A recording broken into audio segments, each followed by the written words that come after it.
গতকাল আমরা দেখেছি একজন শিক্ষার্থী যেও হয়তো এই দেশের জন্য বড় অবদান রাখতে পারতো এবং এই দেশের জন্য একটা মূল্যবান সম্পদ হতে পারত, সামান্য রাজনৈতিক স্বার্থকে কেন্দ্র করে নির্মমভাবে রডের আঘাত করে তার চোখটাকেই চিরতরে নষ্ট করে দেওয়া হয়েছে। সিলেট এমএজি ওসমান মেডিকেলে তাকে চিকিৎসার জন্য নেওয়া হয়েছে। ডক্টর জানিয়ে দিয়েছে সরি, এই চোখ দিয়ে সে আর কোনোদিন দুনিয়ার আলো দেখতে পারবে না। অথচ এই শিক্ষার্থীও সে হয়তো এই দেশের শ্রেষ্ঠ বিজ্ঞানী হতে পারত, সে হয়তো এই দেশে শিক্ষাঙ্গনে বড় অবদান রাখতে পারত, কিন্তু এই সামান্য রাজনৈতিক স্বার্থে তার চোখের দৃষ্টি চিরতরে কেড়ে নেওয়া হলো। কি হবে এমন রাজনীতি দিয়ে? রাজনীতি ছিল জনগণের জন্য, অথচ রাজনীতি আজ কত মায়ের বুক খালি করছে। আমরা এই নতুন বাংলাদেশে, জুলাই গণ অভ্যুত্থান উত্তর বাংলাদেশে এমন দৃশ্য আর দ্বিতীয়বার দেখতে চাই না। সব জায়গায় দলীয় প্রভাব বাড়ানোর এই চেষ্টা ছাড়েন, দলীয় চামচারা আপনাদের পতন আর ঠেকাতে পারবে না। আমরা দেখতে পাচ্ছি স্বাধীনতার অর্ধ শতাব্দী অতিক্রান্ত হওয়ার পরেও আমাদের শিক্ষা ব্যবস্থা এমন একটা পর্যায়ে দাঁড়িয়ে আছে, অধিকাংশ শিক্ষার্থী নিজের মাতৃভাষাটা পর্যন্ত ঠিকভাবে পারে না, আর ইংরেজি এবং অন্যান্য ভাষা তো আরও দূরের কথা। কয়জন শিক্ষার্থী এমন আছে প্রমিত বানানরীতি অনুসারে শুদ্ধভাবে লিখতে পারবে এবং সে যথাযথভাবে বাংলা ভাষার সাথে এতটুকু পরিচিত অন্তত আছে যা দ্বারা মোটামুটি সে তার জ্ঞানকে জাতির সামনে শুদ্ধভাবে উপস্থাপন করতে পারবে? দুঃখজনক বাস্তবতা হলো বাংলাদেশের প্রবাসীদেরও বড় একটা সংখ্যক আছে মিডল ইস্টে। যদি তাদেরকে এই মিডল ইস্টে যাওয়ার আগে ভাষাগত যোগ্যতাটাও তাদের ভেতরে থাকতো, বাংলা ইংলিশের পাশাপাশি আরবিটাও যদি তারা জানতো, তাহলে মিডল ইস্টে গিয়েও ভাষাগত যোগ্যতার মাধ্যমে তারা আরও ভালো পজিশনে থাকতে পারত। কিন্তু আমাদের মাননীয় একজন সংসদ সদস্য সংসদে দাঁড়িয়েও আরবি ভাষাটাও যাতে শিক্ষা দেওয়া হয় স্কুল কলেজে, এটা নিয়ে কথা বলার কারণে সেকুলারদের কেমন যেন লেজের মধ্যে আগুন ধরে গিয়েছে। তারা ট্রোল করতে শুরু করেছে, আরে সবাইরে যদি কোরআন হাদিসের মৌলবী বানিয়ে ফেলা হয় তাহলে জাতির কি হবে? অথচ আরবি ভাষার এই যোগ্যতাটা যদি অর্জন হয়, শুধু কোরআন হাদিসে বুঝতে পারবে তা না, বরঞ্চ আমাদের প্রবাসী যারা প্রবাসে যায়, বিশেষ করে মিডল ইস্টে, তারাও কিন্তু সেখানে তাদের কাঙ্ক্ষিত মান অর্জন করতে পারবে এবং বিভিন্নভাবে উপকৃত হতে পারবে। তো আমি মনে করি ভাষাগত দক্ষতা অর্জনের কোনো বিকল্প নাই এবং এক্ষেত্রে সকলের নজর দেওয়া গুরুত্বপূর্ণ বটে। দ্বিতীয় বিষয় হলো আমাদের শিক্ষা কারিকুলামটা মেধাকেন্দ্রিক এবং মানসম্মত হওয়া উচিত। আমাদের কারিকুলাম তো এমন হওয়া দরকার ছিল যে শিক্ষার্থীরা ক্রিটিক্যাল থিঙ্কিংয়ে অভ্যস্ত হবে, উদ্ভাবনী ক্ষমতায় অভ্যস্ত হবে, বাস্তবমুখী দক্ষতা বাড়বে।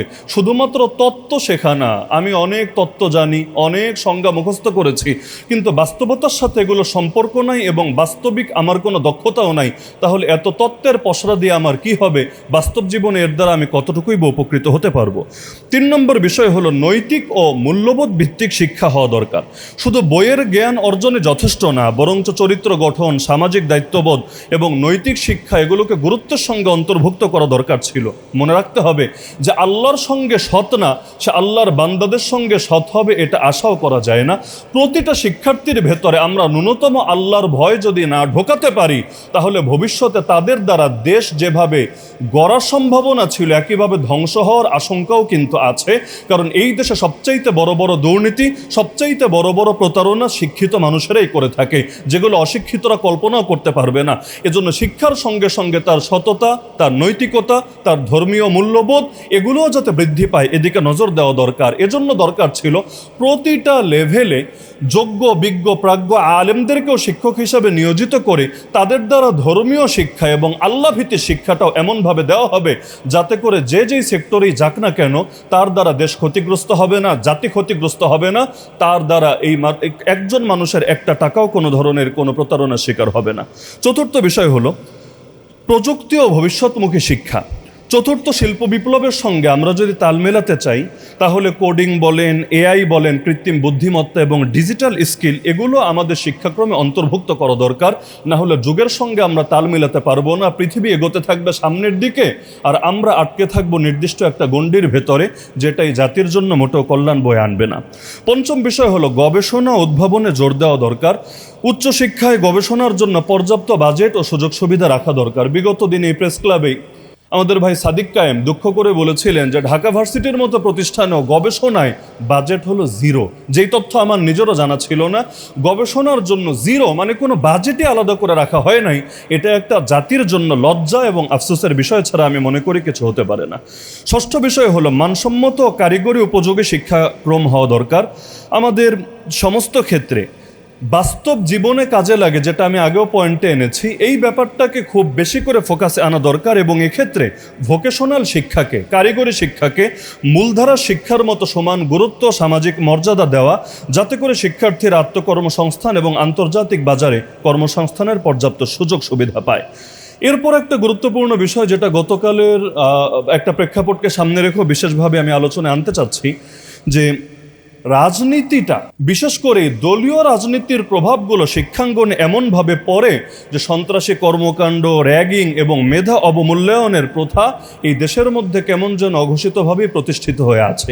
যখন যেই দল ক্ষমতায় যায়, তাদের দলীয় গুন্ডাবাহিনী এমনভাবে শিক্ষাঙ্গনে নিজেদের আধিপত্য বিস্তার করতে চায়, যার দ্বারা অনেক সময় মেধাবীরা বঞ্চিত হয় এবং দলের চাটুকার যারা, তারাই শুধুমাত্র সুযোগ সুবিধা পায়।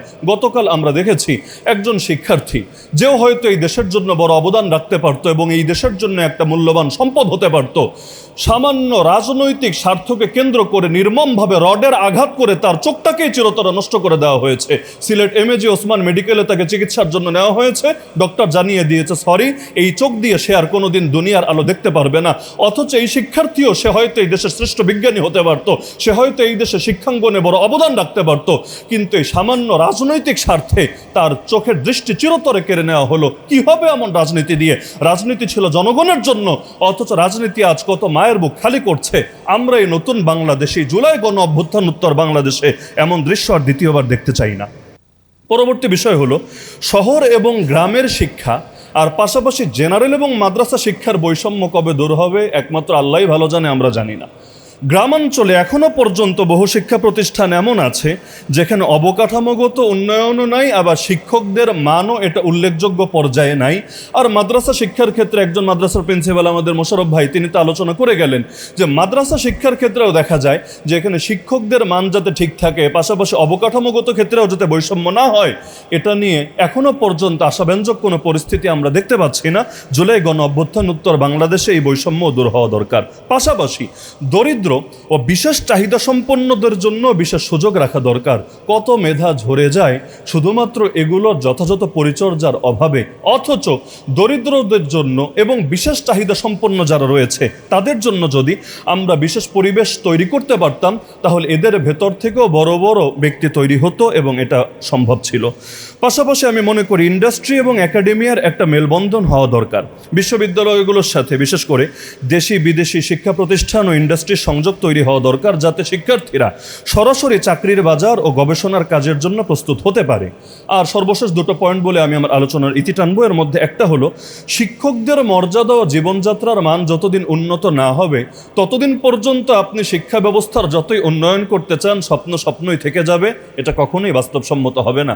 আমরা আমাদের কওমি ধারার মধ্যে এখন দেখতে পাচ্ছি ব্যাপকভাবে তরুণ মেধাবীরা শিক্ষকতা করা থেকে আগ্রহ হারিয়ে ফেলছে। আমাদের সিলেটের দৃশ্য যদি বলি, গণহারে তরুণ আলেমরা বিদেশমুখী হয়ে যাচ্ছে। কেন? সে যখন দেখে আমি শিক্ষকতায় গেলে আমার নুন আনতে গেলে পান্তা ফুরাবে এমন এক অবস্থা, বেতনের পরিমাণও কম থাকবে, আবার 6 মাস 1 বছর বকেয়া থাকবে, সে চিন্তা করবে আমার কি দরকার এটার পেছনে ছুটে জীবনকে শেষ করা, আমি এর চাইতে বিকল্প কিছু ভাবি। আমাদের বাংলাদেশে শিক্ষকদের জন্য সম্মানজনক বেতন কাঠামো যদি নিশ্চিত করতে না পারি, তাহলে মেধাবীরা দিনকে দিন শিক্ষকতার পেশা থেকে আগ্রহ হারিয়ে ফেলবে এবং কেউ ব্যবসা বাণিজ্য, কেউ বিদেশ যাওয়া ইত্যাদি কাজের মধ্যে জড়াবে, যার পরিণতি কিন্তু পরবর্তী প্রজন্মের জন্য মোটেও ভালো হবে না। আর পদ্ধতিগত নিয়োগের ক্ষেত্রে একটা পরিবর্তন আনা দরকার। মেধার যোগ্যতার ভিত্তিতে যদি নিয়োগ না দিয়ে দলীয় চামচামির ভিত্তিতে নিয়োগ দেওয়া হয়, যখন যেই দল ক্ষমতায় আসবে শুধু তাদের লোকদেরকে নিয়োগ দেয় আর অন্যদেরকে বঞ্চিত করার চেষ্টা চালায়, তাহলে এই জাতি কখনোই এই ক্ষেত্রে মান সম্পন্ন হতে পারবে না, বরঞ্চ তারা এই ক্ষেত্রে পিছিয়েই থাকবে। আমরা দেখেছি এই দল ক্ষমতায় আসতে না আসতে ব্যাংকে বলেন, ভার্সিটিতে বলেন, প্রতিটা ক্ষেত্রে নিজেদের চামচাগুলোকে এস্টাবলিশ করতে গিয়ে অনেক মেধাবী থেকে এই জাতিকে বঞ্চিত করেছে। এমন এমন লোককেও তারা দায়িত্ব থেকে সরিয়ে দিয়েছে যারা বাংলাদেশের জন্য একটা নেয়ামত ছিল, রবের বিশেষ নেয়ামত ছিল, যাদের কদর করা দরকার ছিল। একটা কথা মাথায় রাখবেন, যারা নেয়ামতের কদর করে না, আল্লাহ তাদেরকে নেয়ামত দেয়ও না। লা ইন শাকারতুম লা আযীদান্নাকুম ওয়া লা ইন কাফারতুম ইন্না আযাবি লাশাদীদ। যদি তোমরা কৃতজ্ঞতা আদায় করো, আমি আল্লাহ নেয়ামত বাড়িয়ে দিব, আর যদি অকৃতজ্ঞ হও, আমার আযাব কিন্তু বড় ভয়ঙ্কর।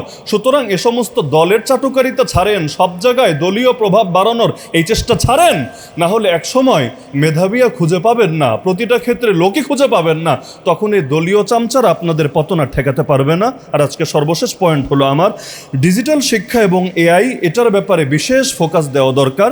ই লার্নিং অবকাঠামো হওয়া দরকার। সারা দেশে যত শিক্ষা প্রতিষ্ঠান আছে, মাদ্রাসা হোক স্কুল হোক, এগুলোতে হাই স্পিড ইন্টারনেট এবং কম্পিউটার ল্যাব স্থাপন করা দরকার এবং কৃত্রিম বুদ্ধিমত্তা বা এআইকে শিক্ষায় ইতিবাচকভাবে ব্যবহার করার গাইডলাইন ও ট্রেনিং প্রদান করা দরকার। আমরা দেখতে পাচ্ছি আমাদের যে নতুন জেনারেশন জেনজি, যদি আমি তাদের কথা বলি, এখন তো সবার হাতে হাতে মোবাইল, সবাই নেট চালায়, কিন্তু এটার ক্ষেত্রে যদি শিক্ষাঙ্গন থেকে সে কোনো তারবিয়াত না পায়, সে কোনো প্রশিক্ষণ না পায়, তাহলে এটা কারো জীবনও গড়ে দিতে পারে, কারো জীবনটাকে ধ্বংসও করে দিতে পারে।